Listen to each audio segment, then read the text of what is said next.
All right, guys, and what is going on? Welcome back to another live review from tonight. This is the Club of the Man 1993 coming at you live to talk about this week's episode of 205 Live.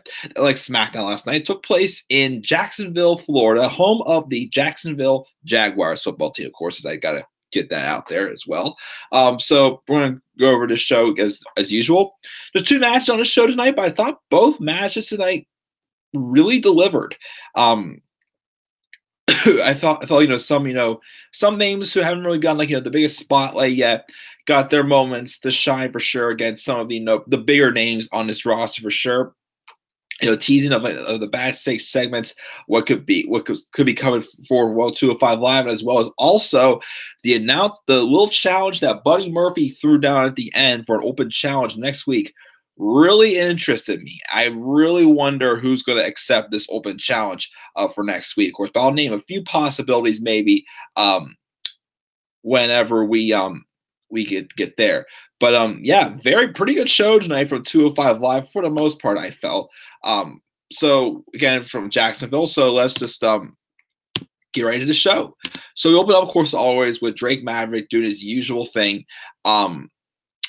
And then we have Tony Nese before his match with Noam Dar, who apparently challenged Nese to this match 2 months ago, if I'm not mistaken. He gets on a Handycam promo saying he can't stand Noam Dar and how he's going to beat him because he's the better man and the better athlete. So we have the match with Noam Dar and Tony Nese. I mean, I've seen Tony Nese have some pretty good matches lately. Definitely, putting his star power, I feel, up on the totem pole for sure in some ways. But I feel like this was a match go put over Noam Dar big time. Let's see. Now, Dar's had his feud with, TJP when he first came back.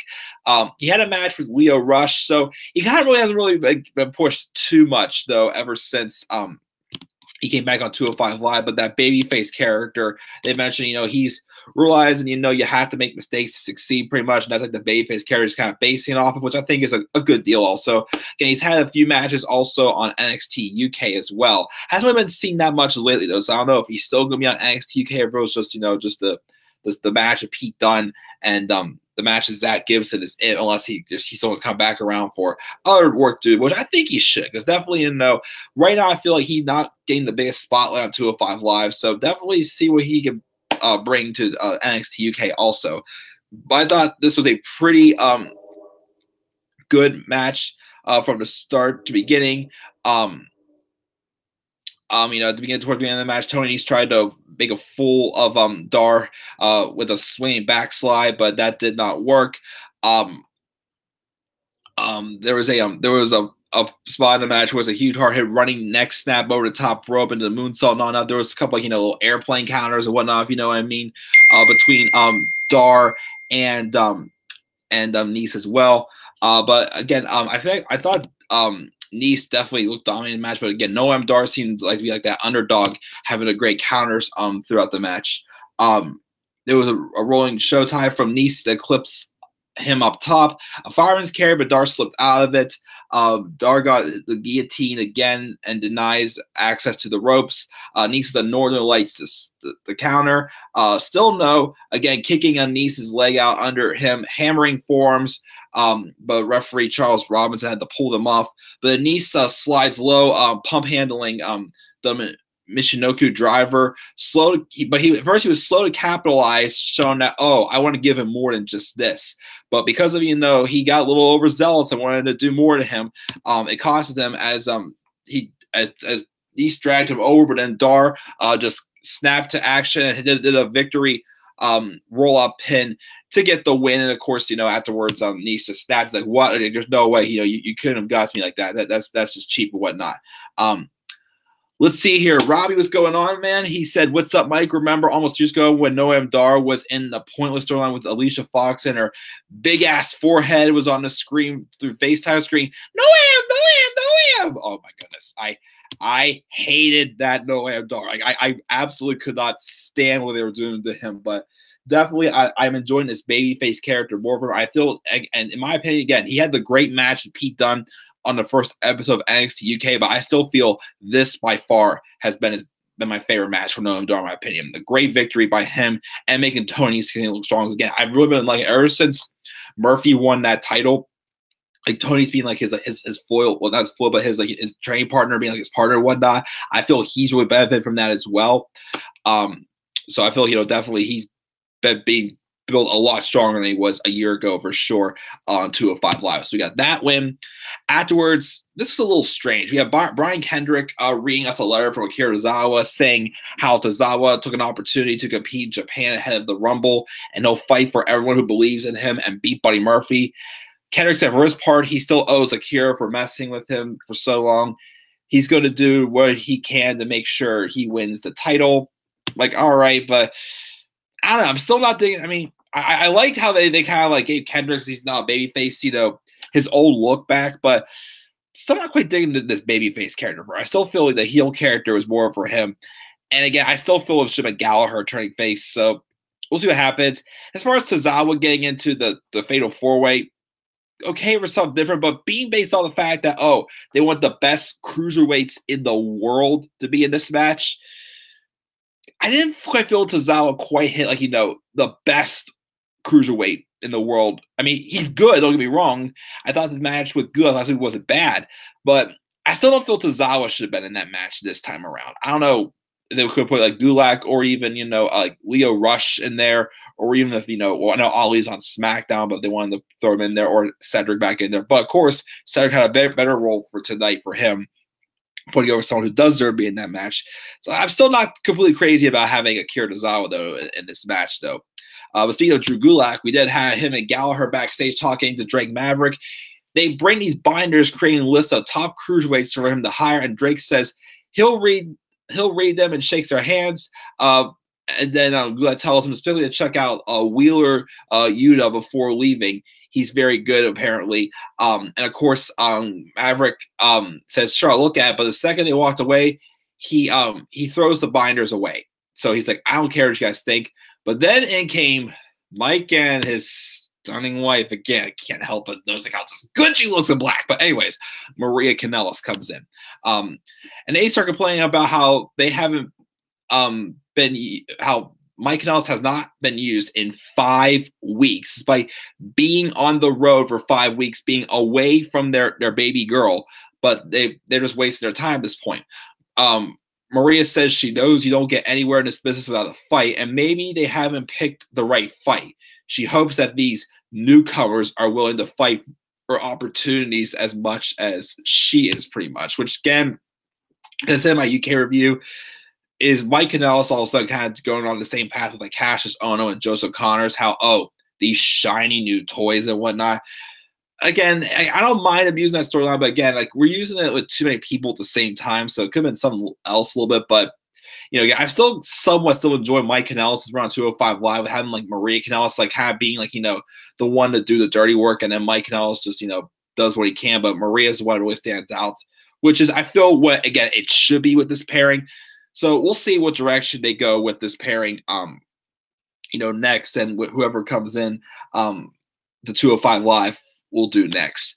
And of course, Leo Rush getting a handicap promo, blaming the Lucha House Party for keeping out of the Rumble, and he's not going to let that stand. So they're going to feel the rush, which, again, I agree, because once again, why the Lucha House Party being booked to have an advantage of being more so heels? And it just not make any sense. They did it to the Revival, of course, on Raw. It's driving me nuts. So obviously, we're getting a feud with Leo Rush and the Lucha House Party now. All right, I mean, him and Kalisto didn't have a bad of a match, so we'll see where that goes. And then we have our main event, the third and final qualifying match for the Fatal 4-Way at the Royal Rumble for the Cruiserweight Championship between Cedric Alexander and Hideo Itami. I remember last year, of course, I wanted this to be the Cruiserweight Championship match at WrestleMania 34. Instead, we got Cedric Alexander and Mustafa Ali, which is still a great match. Could be on the main show, but it had to be on the Stinking Pre-Show, for crying out loud once again. They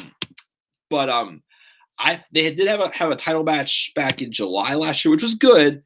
But I felt this match was even better. And let me tell you something. For someone who months ago, before he left due to injury, I didn't know, I'm really digging this, what Arya Daivari is now doing. Like, I'm actually becoming an Arya Daivari fan, being like, in Tommy's corner, being this guy who respects him and creating somewhat of an alliance with him. say now they both know how to be physical and put on a fight, and that's what it said. So, like, Alexander, was overcoming, the hard hitting of the hard nosed striker and Tommy throughout this match, and still like fighting out of it. But of course, a couple times Daivari tried getting involved in the match to distract him, and it looked like my favorite spot of this match was still when Itami hit that Falcon Arrow on Cedric Alexander onto the floor.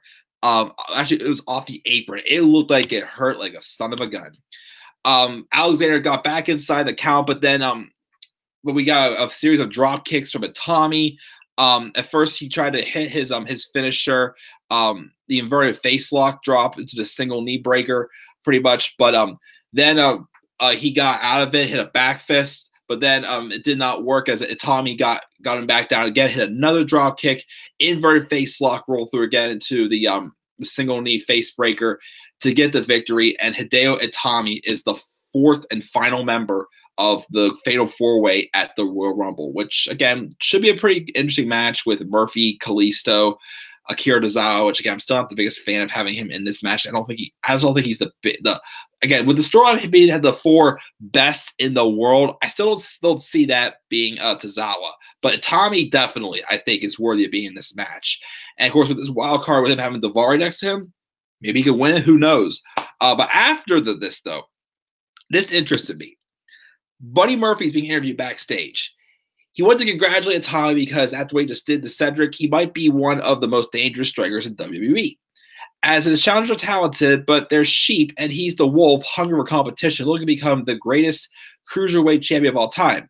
So next week, he's issuing an open challenge to anyone who meets the 205 weight limit to prove him wrong and try and stop the unstoppable.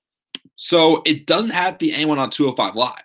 It may end up being someone there, but it could end up being someone from another show. Could be Finn Balor. Could be Rey Mysterio. Could it be, like I said in my UK review, maybe Jordan Devlin, Kenny Williams. For all we know, we could have the UK champion himself, Pete Dunne, or Tyler Bate. There's a handful of people I think definitely that could appear as a surprise, definitely, in this open challenge next week. Could be Roderick Strong also, for all we know. Who knows, but whoever it is, I can't wait. And it should be a good match next week. And the Fatal 4-Way and the Royal Rumble should be pretty good as well. But that's it for 205 Live, you guys. Again, I give it a B. I mean an A. I'm sorry, not a B, an A-. Both matches really delivered. And this announcement, excitement for next week. Again, the stuff with Tozawa and Kendrick still felt a little weird to me, but it's all right. What we see here. Let's see here. Let's see what we got here. We got Robbie having some live chat saying, Noam. Let's see here. Noam's current run on 205 Live, I feel so far stoned for his horrible love triangle with Alicia Fox. Atones for his horrible love triangle with Alicia Fox and Cedric for sure. But I know you loved when Cedric smashed and broke his hand in their I Quit match. That was definitely, I watched the highlights on Cedric. He's like, quit! This is what you asked for. And he's just smashing the hell out of that chair for sure. It's some fresh faces in this Fatal 4-Way at the Rumble, which I'm fine because the 205 lost deserves opportunities. Again, for sure. Again, I don't mind people getting fresh faces again with, Kalisto and Itami again. But again, Tozawa is just like, we're just saying this is the best in the world. I still don't feel him there yet. But, we'll see how he does. Maybe he can prove me wrong. Maria Kanellis in black or Mandy Rose in her bath towel. Dang, Robbie, can you please? Well, here's the thing. Maria Kanellis looks good just in black, in my opinion. Mandy Rose always looks great. So I got to give Mandy Rose on that one, I got to say. And, of course, in his Italian voice, respect me! He said, I'm pulling that Lauren Hutton and Dakota virus role tonight, be blowing up your live chat with comments. No worries. Thoughts on Sonya Deville's new finisher, which I actually think is not bad. Again, I'm actually starting to, with Mandy Rose being the mouthpiece in that feud, and Sonya being the muscle, I feel like Sonya has gotten better in the ring. And I actually think her new finisher isn't too bad. So I actually give her a thumbs up for that. Best in the world? You mean Shane McMahon? No way. That's CM Punk. Before he signed with AEW, I was thinking of a dream match between Chris Jericho and Buddy Murphy at Mania. No title on the line, just best versus the best. What if, I mean, Jericho weighs more than 205 pounds, but what if it was Jericho who had that match next week with Buddy Murphy? That would be awesome. I do agree, definitely. Buddy Murphy truly is the best in the cruiserweight division right now, and he definitely could be something even bigger if he's given the opportunity, as I say, outside. So I actually would love to see that match, Robbie. And actually, Robbie, to challenge you, make a video booking that storyline. I'd say that should happen. What if SmackDown pulls a wild card and pairs Jey Uso with Mandy Rose, somewhat of a family feud with Naomi and Mandy issues? Who knows what could happen? Oh, but tell you what, love to see it because Mandy Rose trying to, be a little sadistic here really excites me. But I'm going to cut it here for the 205 Live review, guys. I will be back, of course, in just a minute for the NXT review. Again, A- for 205 Live tonight. What grade would you like at 205 Live? Leave thoughts down in the comment section below. And be sure as always to click my like and subscribe or contact my channel. You may follow me on Twitter as well at Demand Everybody. I'll be back in just a second for my NXT Live review. So until then, guys, have a great rest of your night and peace out, everybody.